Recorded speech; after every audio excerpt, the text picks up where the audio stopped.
These are rosemary peppermint bath bombs, and they're made for the feet, so for foot soaking. So I'm getting into making bath bombs, and this is my first attempt. I have one that cracked a little bit right here, but I'll fix that with some shrink wrapping.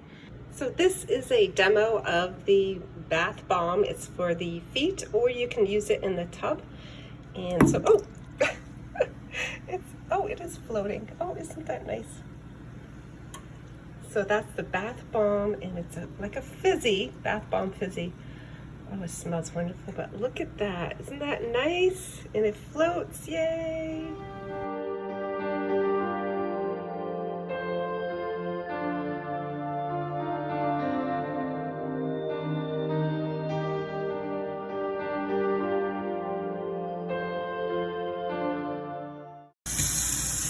Make more bubbles.